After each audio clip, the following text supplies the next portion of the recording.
All right. Good morning, everyone. We're very pleased to have with us today Denise Brown, the resident coordinator and humanitarian coordinator for Ukraine, who just visited the city of Kherson yesterday. And she is now able to speak with you about that and about the humanitarian situation in the country. And so, without further ado, let's turn over the floor to Denise Brown. Good morning. How are you doing? Good afternoon, rather. It should be good evening for us. Good evening. Well, we're doing okay.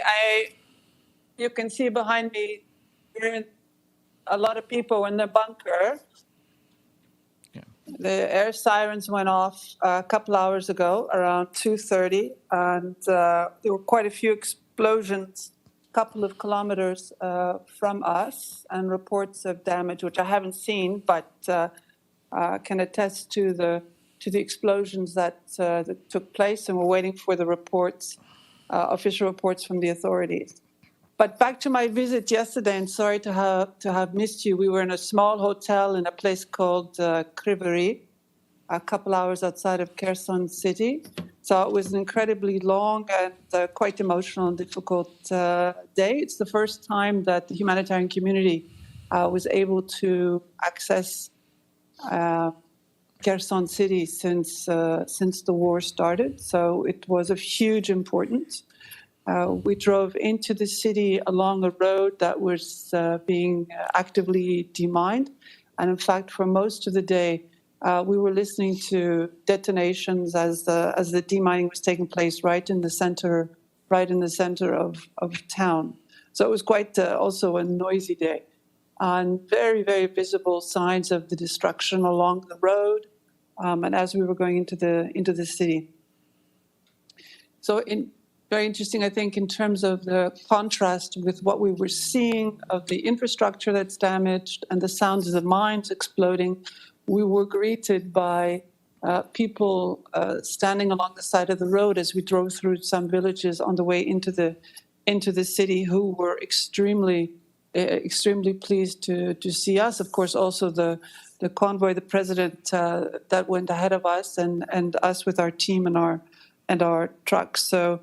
And within the city, we didn't move around much because of the threat of the mines. Mm-hmm. The people who have remained behind were out walking and trying to get back to normal. Although, from what we could see, many of the shops were closed. So you have the resilience of the people of Kherson who stayed behind, who've been through 8 months of this war. But despite their resilience, there are really big issues to be managed. We were with the governor and the mayor of Kherson. There is no electricity in the city, nothing at all. And because there's no electricity in the city, there is no water anywhere in the city. There was no phone connection when we were there, no internet connection. So really felt we were in an enclave. And we did our deliveries to a warehouse, and actually the warehouse is part of what was one of the biggest supermarket chains in Kherson, and it was completely empty. There was not one crumb, not one box, not one carton, not one can in this grocery store, because their supply chains have been completely disrupted. So supply chains for food and also supply chains for medical supplies. So in terms of what we're doing, what we took in yesterday was just a drop in the ocean. Honestly, it was enough for 6,000 people: food kits, medicines, some immediate shelter supplies. But what they absolutely require in the coming weeks is water.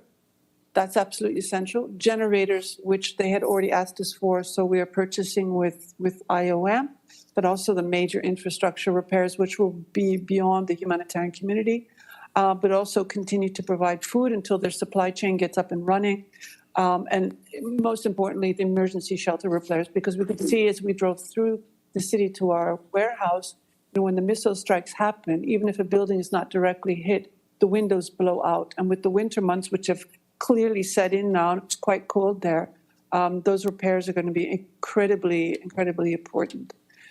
So it was a difficult, long, and emotional day full of loud explosions, but I did have the opportunity to meet the mayor, a really exceptional woman who stayed to provide what support she could to the population. Though she also lost her house in a missile strike. We met women looking for firewood around the school that we saw on the way out of town, and of course a woman who's looking after that school, which has also been damaged and is going to have to be repaired before the 1,000 students who used to go to that school go back. So yesterday was the start of our support to Kherson. It's going to be a long, difficult one, particularly because this is happening during the winter months. So there's many things to work on. And of course, we'll all be working together. And on top of those deliveries that we have to do, also all the winterization work that I spoke about when I was in New York a couple of weeks ago, access to the newly accessible areas continues. And of course, the absolute trauma of this population who've been living through the war for the past 8 months is very much on our agenda with WHO and UNICEF moving forward. So let me stop there with that short overview of what's been happening today and what's been happening over the past couple of days. Back to you, Farhan. Thanks, Denise, for that briefing. And I'm sorry that you and your colleagues have to be hunkered down right now. I hope you can continue to keep safe. I'll turn over the floor to questions right now. Okay, Frank Guicciardo. Hold on. There we go. Thank you for briefing us in such a tough and dangerous situation. Frank Guicciardo from TR2 World. You were talking about the trauma experienced by the people of Kiev. Can you describe what it's been like now that it appears that Russia is just continuing to attack residential areas, knowing that humanitarian workers like yourself are trying to take care of the needs of the residents of cities like Kiev? And what about your personal trauma? I mean, you're telling us about the trauma of the people that you serve, but you can't be immune to what is happening in and around your ears every day when you see the damage and the missiles and you hear the detonations.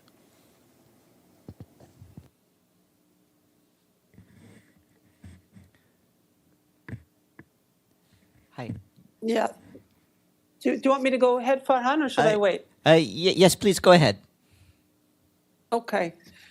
No, look, as I said in New York, I can't speak on behalf of the Ukrainian population and their personal trauma, but we can, with the work that WHO is doing with the Ministry of Health and UNICEF with the child-friendly spaces, we know that the trauma is there. And children in particular affected by the noises, but also we saw this in UNICEF Child Friendly Center the other day, and Christian Amanpour reported on it, that children who don't want to speak anymore because they've been told to be quiet. So we're watching that. The experts within the UN system are watching that. But I can tell you that being in a place where the air sirens go off now almost daily, and that we know now that often they're followed by the missile strikes, no matter who you are, Ukrainian or UN or NGO or journalist, your stomach, turns into knots. And so we're all taking this very seriously. That's where we're all sitting here in the bunker. And people outside who don't have access to a bunker, of course, go into the metro stations. But I've only been here 4 months. Well, these people have been going through this for 8 months. So I do also think that there's an accumulation effect. And that, yes, perhaps when I leave here, I hope the UN will give me a nice long break. But it's true, it's very, very difficult. And going into Kherson yesterday was incredibly important, but also very, very difficult. The Ukrainian military moved in only on Friday, so it was quite recent. And seeing the remnants of the war so fresh and so up front, yes, it has an impact, absolutely, on all of us, but first and foremost on the population who had to stay behind. Thank you. Thank you. Thanks. Kristen Salumi? Thank you, and thanks for the briefing. I'm Kristen Salumi from Al Jazeera English. You just described a litany of needs for the people there. What's your biggest worry going into these cold months ahead in terms of helping the people there? Thanks.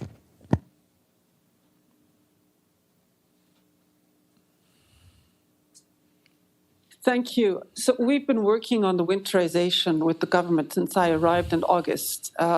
It felt a little strange to be thinking about cold winter months when it was hot outside. So I think in many places with the local authorities, we're well advanced in the winterization, which is repairs, which is clothing, which is blankets, which is generators.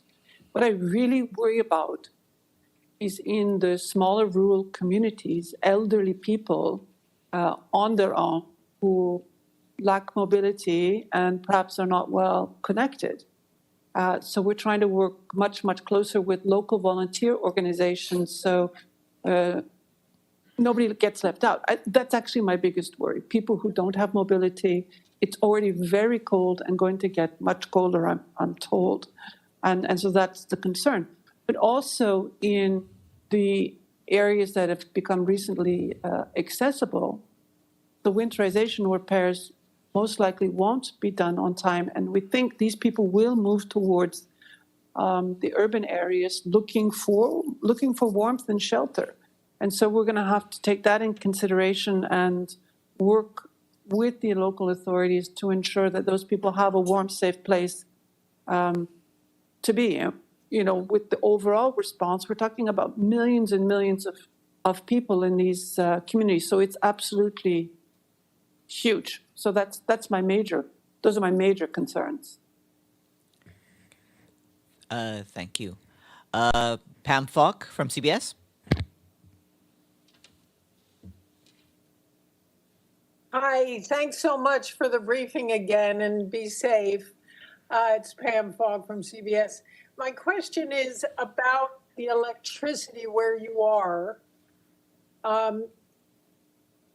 You're talking about winterization, but are any of the European partners, foreign partners, anybody else helping to contribute to the getting heating back for the winter?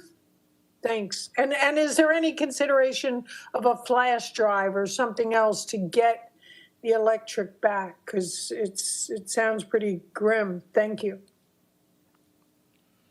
It's extremely, extremely grim. And after the airstrikes today, the UN colleagues in both Venetia and Kharkiv are telling me that there is no electricity right now in those places. What the government has done is invited all of the partners to a series of meetings to ensure that spare parts that they require for repairs, but in particular generators, to keep the thermal heating stations going in the collective points that they have are in the hospitals. So the government has pulled everybody together and said, here's what we need, here are the priorities. And so we're coordinating amongst ourselves. And this is everybody. This is the member states, this is UN, this is NGOs. I'm sure private sectors involved. I wouldn't speak specifically about what the EU is doing, but we know that there's a great mobilization to ensure that there isn't, as I said the last time I was in New York, a catastrophe in terms of the well-being of the population of Ukraine. Thank you. Amazing. Thank you. Are there any further questions from the audience? Anything from our participants online? Okay. If there are no further questions, I'd like once again to thank Denise Brown, the Resident and Humanitarian Coordinator for Ukraine. And Denise, please also send our best hopes and prayers to you and all your colleagues right now. I hope you get through this latest day and evening of events safely. And thanks for all that you do. Thank you. Bye. Thanks. Thank you, Denise. Thanks. Have a great day. Thanks, everyone. We'll be back here for the noon briefing at 12.